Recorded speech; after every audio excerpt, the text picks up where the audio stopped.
It had been 3 weeks since I heard any word from David. In the 6 months we started dating, we'd only gone in 3 days without talking, and that was after a pretty intense fight.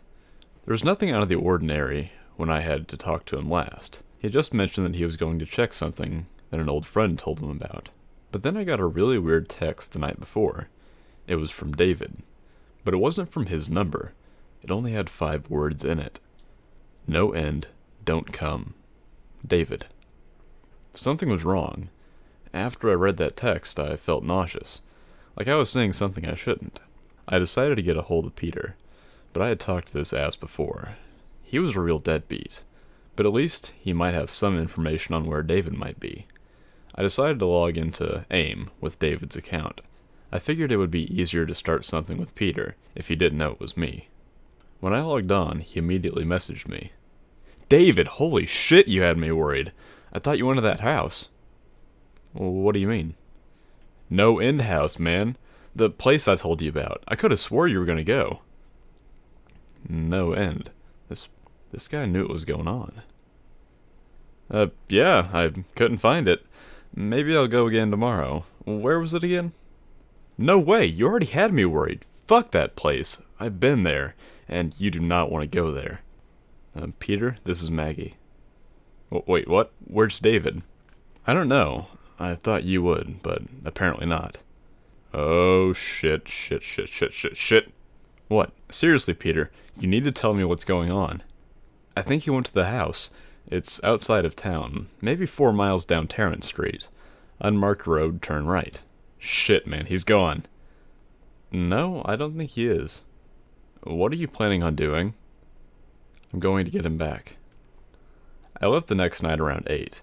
There wasn't a single car in the entire trip, and as I turned onto the unmarked street, I saw a sign pointing down the road. No End this way. Open 24 hours.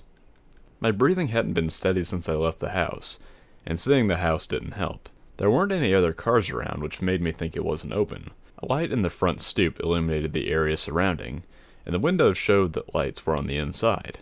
I parked my car and walked up to the front and made my way in. The front lobby was normal enough, but like I predicted, there wasn't anyone there. All the lights were on, but no one was there. Besides the door I came through, there was only one other. Posted next to it was a sign. Room 1, this way. 8 more follow. Reach the end and you win. That wasn't what made my stomach sink. That wasn't what stopped my heart. There was more below, scrawled and handwritten in red. You won't save him. I must have stood in the lobby for an hour. I was frozen. I didn't know how to go on. Did I go through the door? Did I call the police? After reading the sign, I decided that I may have bit off more than I could chew. I'm average height for a girl, but pretty thin. I wasn't about to fight off some psycho that was holding David hostage. I decided calling the cops was the best thing to do, so I reached into my pocket and opened my phone to call. No service. The house must be blocking the signal, and it was basically in the middle of nowhere. I walked towards the entrance, figuring I'd find service outside. I reached the knob and twisted, and nothing. It was locked. I shook it harder, and nothing. It was locked from the outside. I slammed my hands against the door, and called out to anyone that could hear me. I knew it was useless. No one was out here except for me. And then I felt a vibrate in my pocket. I reached down and looked at my phone. One unread text. At first I was really glad I had service. I was saved. Maybe the text was from David, that he was alright. It was from a different number, one I didn't have in my phone. I pressed open and nearly dropped the phone. You can't save yourself either. My entire body was shaking. I wanted to pass out, and I was stuck there. A cell phone with no service, in a room with no exit.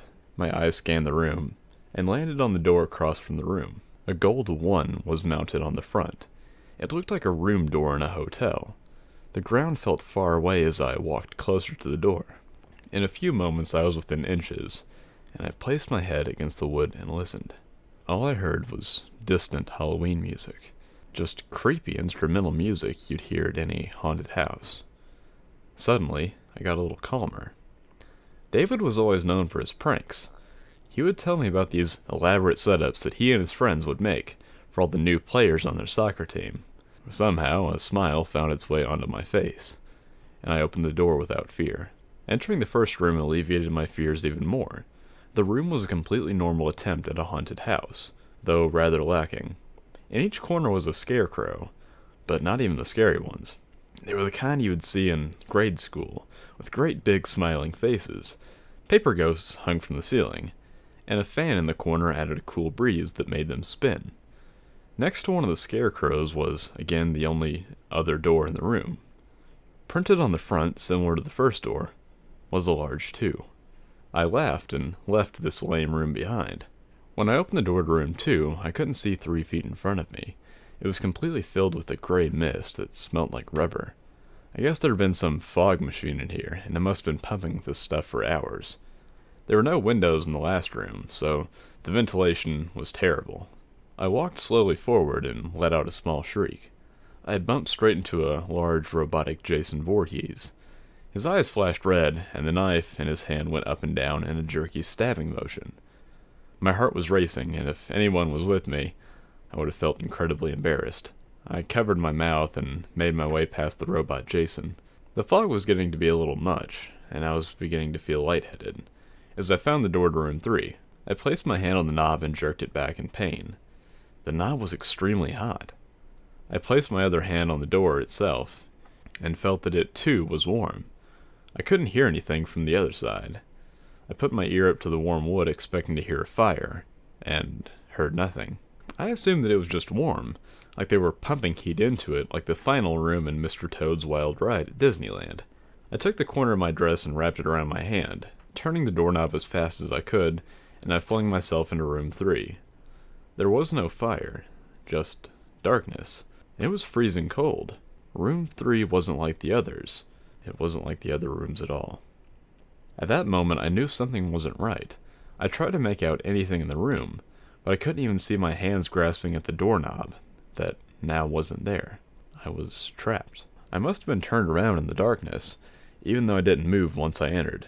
I must have gotten turned around in all the darkness. At that moment, a light on the ceiling flashed. A single spotlight pointed directly down, illuminating a small table, and on the small table was a flashlight. Even though I couldn't really see where I was going, I moved forward. The light on the ceiling was enough to make my way to the table. As I reached for the flashlight, I noticed a small tag attached to the handle. To Maggie, from management. The moment I finished reading, the light above me turned off, and I was again left in the dark. I fumbled with the flashlight for a second time before I was able to turn it on.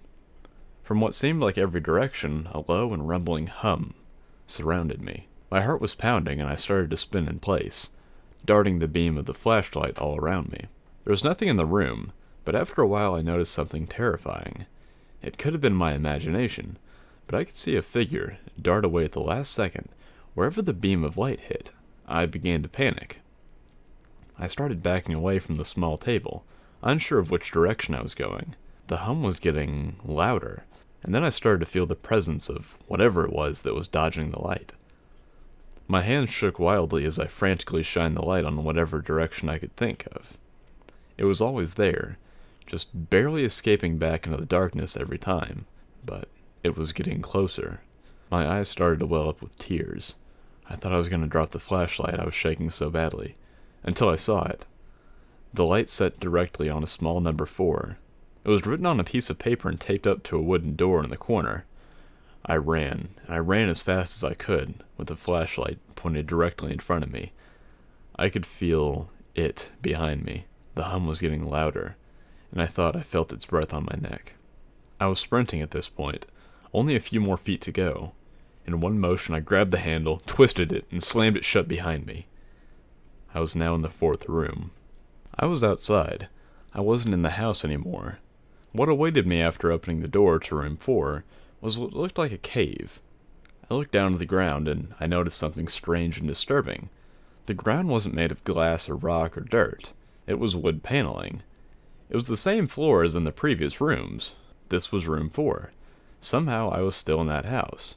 There were a few torches mounted to the side of the rock surrounding me, and the cave beyond was pitch black. The torches looked like they could have been taken down, so I walked over to the closest one and unsheathed it from its mounting piece. My body was covered in sweat, and I slowly made my way into the cave. The hum was gone, hopefully for good. No other noise met me inside the cave, but there was a slight breeze. The cave seemed to go on forever, and I was walking for what felt like hours, until I saw a faint blue light.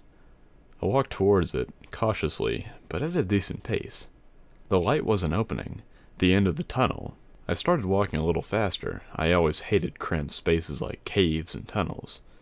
In a few moments the exit was within feet, and before I knew it, I was at the end. And that's exactly where I was. The end. At the exit of the cave, the ground dropped off to a cliff. There was no other way to go. I looked back into the dark cave behind me. I knew there wasn't any turns. It was a straight tunnel. I turned and looked down off the edge. What I saw made my stomach turn much worse than it ever did before. What I saw was an ocean, water, all around, with nothing else in sight. The drop must have been 100 feet, with a small rock formation at the bottom.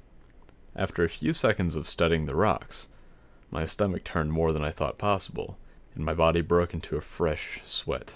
The rocks formed a number. They formed a 5. I stood up and backed away from the edge. I hated heights. I was stopped by a wall that shouldn't have been there. I turned around and I was met with a terrifying sight. The cave was gone. I was face to face with a solid stone wall, the side of whatever mountain it was. I had to keep telling myself I was still in the no-end house. I didn't leave. Clearly this isn't an actual mountain, but it just felt so real. I turned back and looked over the cliff again. There was no way. The house has been pretty messed up before. I was outside for God's sake, but what it expected me to do was just too much. I knew what those rocks down there meant. That was the entrance to room 5. There were no stairs leading down, no other paths to use. I was trapped, again. The house wanted me to jump. I sank to the ground and curled into a ball. I couldn't do it. There was no way I could jump off of a cliff into a jagged rock 100 feet below. My mind was split in two.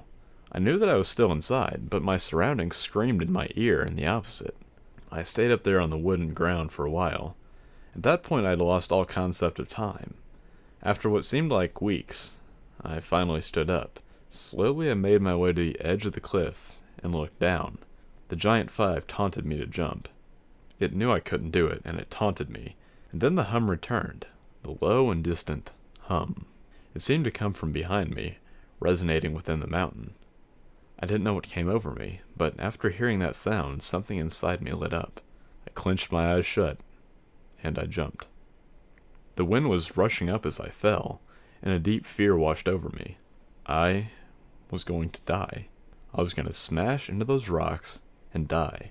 They were going to tear me apart, and I was just going to die. I didn't dare open my eyes.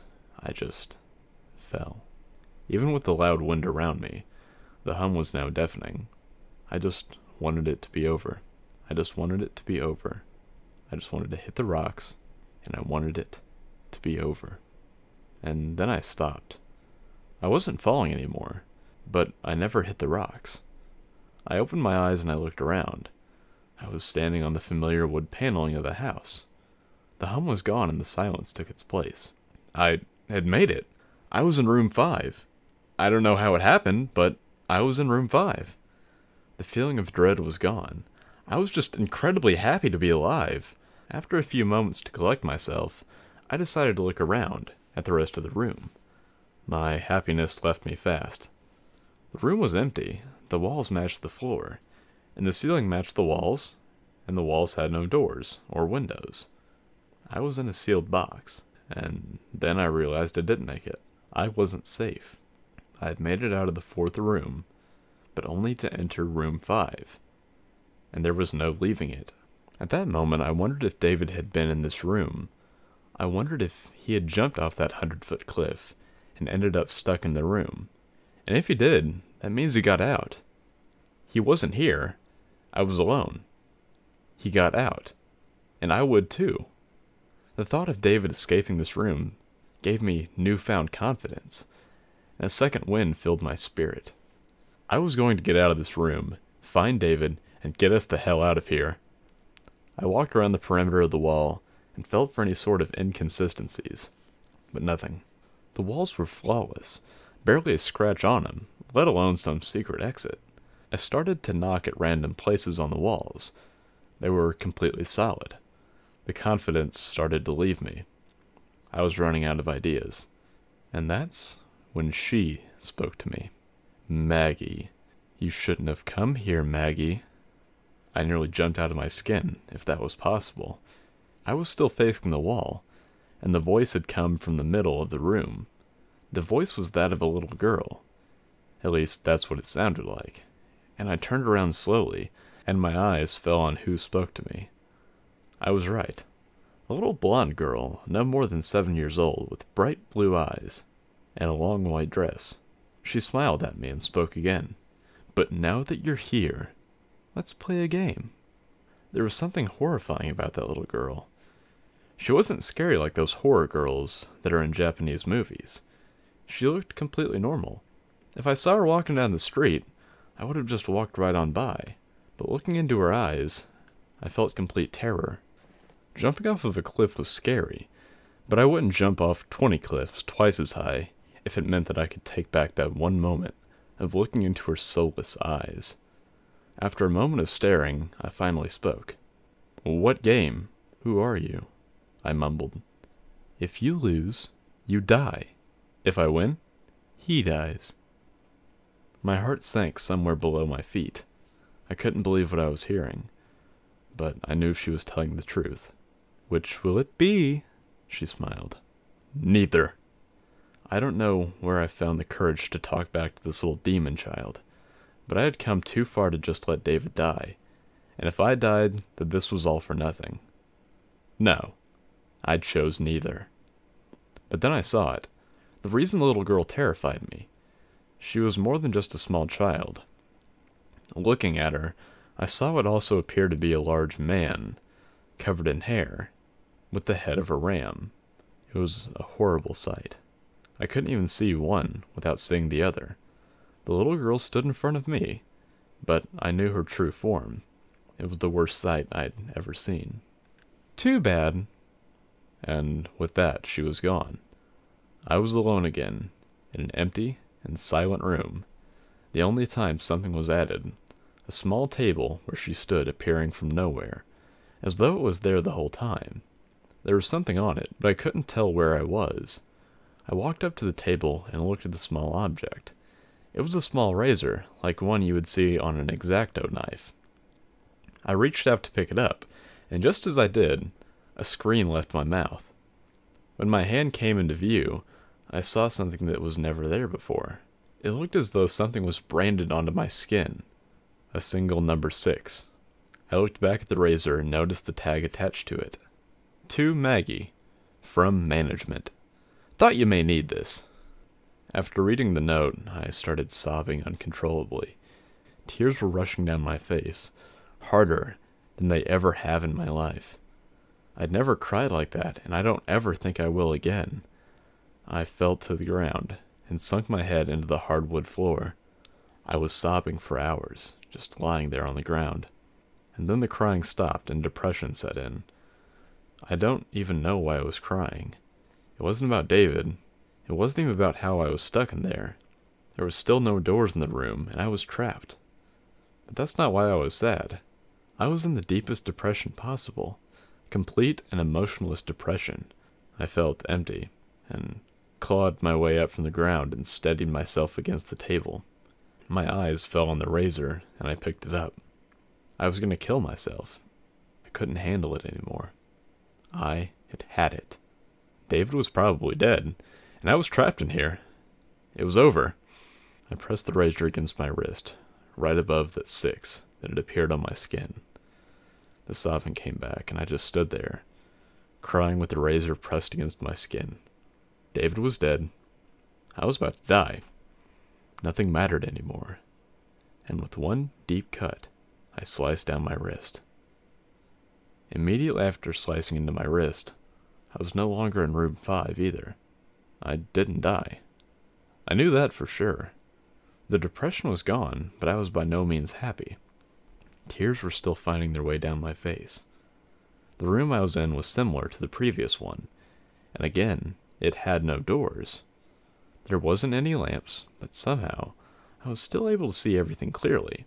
The room was completely empty, but before I had time to think of what to do next, it went dark, and the hum from before returned. I covered my ears in protest. It was louder than it ever was, but it was over in a moment, and the lights returned. Only this time something was added to the room, and then I screamed. There in the middle of the room, strung up by chains, and naked from the waist up, was David. It looked like he was tortured. Knife wounds littered his chest and arms. "David!" I ran up to him as fast as I could. He was conscious, and I saw his chest move up and down. But he wasn't speaking, and that's when I noticed what was etched into his chest. I dropped to my knees and I saw it. The 7 stared at me, as though it had eyes. I heard David try and speak, and I got to my feet and I got as close to him as I could. "David! David, can you hear me?"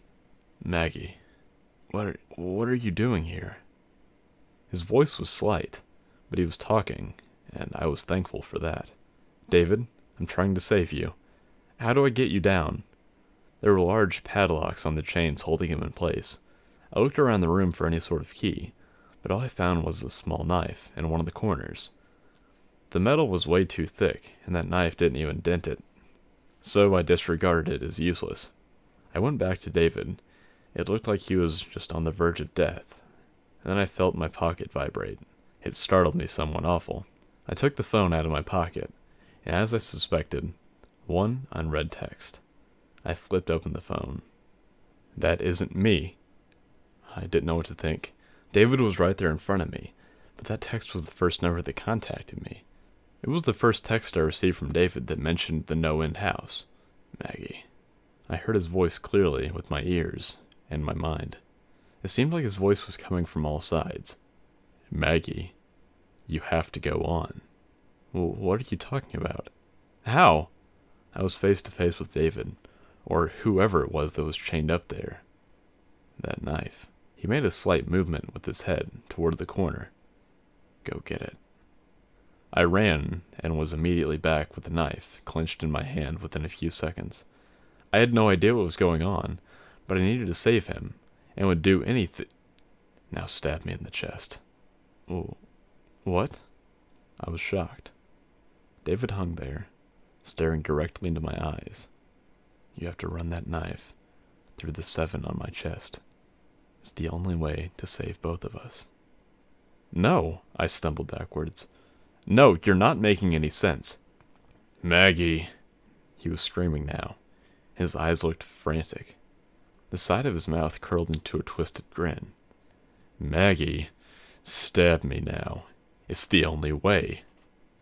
I looked down at the knife in my hand, and my head felt as though it was being struck with a bat. I was at a complete loss. I clenched my eyes shut and felt the knife in my hand. "Maggie!" And with a scream and a thrust, I stabbed the knife into David's chest. I don't know what came over me. I just knew it was the only way. I opened my eyes and saw his face. He was terrified. Tears slid down his cheeks, and David looked at me in the eyes. "Why did you do that?" He couldn't fool me. I know that wasn't David. It couldn't have been, or else I wouldn't have been able to stab him. I know it wasn't. I know it wasn't. I know it wasn't. His eyes rolled back as the life left him. But that's when it changed.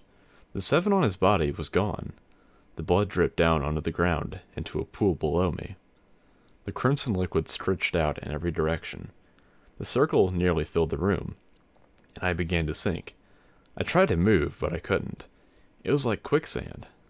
The blood was up to my knees now, and much as I tried to struggle, I just sank deeper, up to my chest now. I clawed and scratched at the wood around me. The lifeless body of David hung above, his head facing me, smiling. The blood reached my neck. I was beyond terrified. Before long, I was fully submerged and fell into darkness. When I woke up, I was outside the house. I could feel the cold earth below me. I rolled onto my back and looked up at the night sky. The no-end house towered above me, complete with my car parked in the same spot. I wasn't sure whether I should laugh or cry. I was out. I was out. I was out. I was out. I got up and dusted off my pants. My body was still shaking as I walked to the car, but a feeling of uneasiness washed over me. There's no way I escaped. The house wouldn't just let me go. Something wasn't right, and I knew it. I knew that I didn't kill David in the 6th room. I knew I didn't, but he was nowhere to be found. I reached into my pocket and took out my phone. No unread messages, but I had service. I flipped it open, and I began a text to David. "Where are you?" I wrote. Within a second of sending it, I got a reply, and I pressed open excitedly. "Room 10, your room 7, run," and the deafening hum returned. I bolted. I didn't know where I was going, but I knew I wasn't outside. I was still in the house. The hum rattled everything around me. It shook the trees and the air itself. I just needed to find an 8. I needed to find the next room, and that was my only chance. I needed to find room 8. The first few rooms were obvious, but as I progressed down, it was getting less and less clear where the rooms started and ended. I had no idea what I was looking for, anything that had a number on it. I needed to find an 8. I needed to find an 8. I needed to find... Unread text. Your address. What the hell did he mean? My address? I slid my phone back in my pocket. The hum was growing louder and louder, and that's when it hit me. My address. My address? My address. It couldn't be. It couldn't be. 4896 Forest Lane. Unit number 8. I slammed into my car and flung the door open. The hum shook the metal of the car and seemed to follow me inside. I floored it and made my way back to the dirt road toward the apartment. None of this was making sense. How was room 8 my apartment? Should I have even trusted that text? It was from David. I knew it was. There was no reason to not trust it. It took no time at all to drive to my complex, and honestly, I didn't even remember driving. It was like when you zone out for a minute and you wake up further down the road. I didn't even bother locking it as I ran up to the front gate. My hands fumbled with the keys as I unlocked the bolt, and I made my way down the first hallway on the left. My complex was huge, but my apartment was one of the first ones on the left. I ran as fast as I could. I passed 4, I passed 5. My head was spinning. This night was weighing down on me like a lead vest. I passed 6. The further I made it down the hallway, the farther away the hum seemed to be. As I passed Unit 7, I could barely hear it anymore. And when I stopped in front of my unit, I was in complete silence. I just stood there, standing in front of my apartment. The small gold 8 was at eye level with me. I reached for the doorknob and slowly slid my key in, twisted, and the door swung open, and I was sucked in like a vacuum, the door slamming behind me. Room 8. I got up off the floor and looked around. It was identical to my apartment. If I didn't know any better, I would have assumed that I had got home, and this was my bad dream. My mind went to David, and wondered what room 8 was to him, what it was that the house showed him. I walked around and studied the area. Literally everything was how I left it, right down to the half-eaten Chinese left out next to the sink. I looked over at my computer desk in the family room. The monitor was still on, and AIM was still up and running. I walked over and sat in front of it, scrolling through my conversation with Peter. It was there, word for word. The house knew all of this, and now I had no idea, to be honest. I tried my hardest not to think about it. The answer, no doubt, something I was better off not knowing. I tried to click out of AIM, but it wouldn't let me. The computer just froze. I clicked shut down, nothing. I tried Control-Alt-Delete, nothing. I pressed the monitor's power button, nothing, and then a pop-up appeared on screen. It was a video chat. I looked at the list of the people on it, and there were 2 names. Maggie and Management. The video feed was live, and all it showed was a gray wall. And then a message from Management popped up in my text box. "Hope everything's how you left it." "Who are you?" I responded. "Enjoy the show." And that's when the camera turned. The camera focused on a young man strapped to a surgical table. He was completely naked and sobbing quietly to himself. The image wasn't that clear, but I had thought that I'd recognized the man laying there. He was tall, short brown hair, and fairly pale complexion. This is what happens when people attempt to cheat. That's when I realized who it was. Strapped to that surgical table was Peter, and he wasn't alone. I didn't want to describe what I watched at that moment. The screams, the sounds that Terry made were unlike anything I'd ever heard out of a human. I couldn't look away. I wanted to, but I think it was the power of the room. I couldn't look away. Peter let out one final soul-curdling scream, but I didn't hear it through the computer speakers. It was coming from my room. My heart sank as I spun around towards the hallway. I got up off my chair, and I could still hear the screams emanating as I walked towards its source. I reached my bedroom door, and the screams were now replaced by the hum. That hum. It had haunted me the entire time. I slowly opened the door, and I saw inside my room what I had seen on my computer. There was a surgical table, with whatever was left of Peter, strewn across the top. No one else was there. The others in the room were gone, but a chill went up my spine. The management was here with me, only one room away. I walked closer to the table. The stench was horrific, and it took everything in me to stop from vomiting. I knew I was nearing the end. I had to be. I looked around the room, and somewhere in there was the entrance to the next room. I knew it had to be, and it was. But it was simpler than what I expected. Across the room, where my bathroom door should have been, was a simple wooden door, similar to the early ones in the house.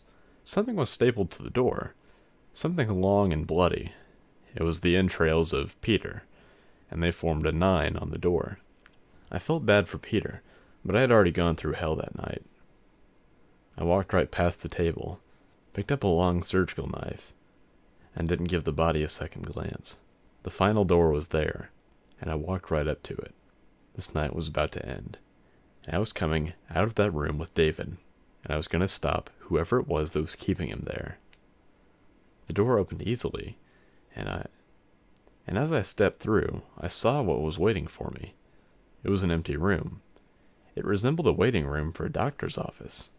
There were only a few chairs lining the walls, and crumpled up magazines in a basket in the corner. Across the room, on the opposite side from where I came in, there stood a single door. My heart sank when I read the label printed on the wood. It wasn't a number. It was a single word. Management. I clenched the surgical knife in my hand. Alright, I'm fucking ending this. They were on the other side of the door. I could feel it, and David was too. The hum was louder than it had ever been. I could feel it inside me. It was coming from inside me. As I walked, it got louder. As I placed a hand on the door, the room was filled with the sound. I turned the knob and opened the door. The room waiting for me was not what I had expected. It was the front lobby. The same front lobby that began this entire hell. Only this time, there was something behind the desk. My heart jumped out of my chest when I saw who it was. It was Peter Terry? Hello, Maggie. Peter? No, there was no way. How? What? Who are you expecting? A ghost? Satan? Some creepy little blonde girl? He was smiling, and I wasn't. What the hell's going on here? Maggie, come on. Just think for 2 seconds. Who told David about this place? You didn't. Who told you about David's whereabouts here? God damn it, Peter, you were his friend. I'm sorry, Maggie, but that's how we run business here. Where is he? Where is he? He's in here with us, in the house, Maggie. He isn't going anywhere, and neither are you. I don't know what took over me, but I lost it. I jumped the counter and shoved Peter on the ground. I grabbed him by the hair and I slammed his head in the ground. The surgical knife in my hand was pressed firmly against his neck. I wanted to kill him. I had to kill him. He'd killed David. He wasn't killing me. Maggie, you can't. There's always going to be someone to run the house. No. I slid the knife across his throat and slammed his head further into the ground. I don't think there will be. With his death, the room went dark. I could feel the surgical knife, but I was no longer holding onto Peter's hair. I don't know for how long I was in the darkness, but it felt like ages. I stood and felt for the desk, balancing myself with one hand on the side of the marble surface. When the lights came on, I could see the windows across my room. It was still night out. I looked out and saw him. David was walking around outside, seemingly unharmed. I ran to the door and tried to open it. I was so happy! But the door wouldn't budge. I tried my hardest, but the door wouldn't let me out. I looked out the window and saw David as he began to walk down the dirt road. I rested my head against the door and I saw it. My stomach lurched hard. There, pinned to my chest was a name tag, with one word. Management.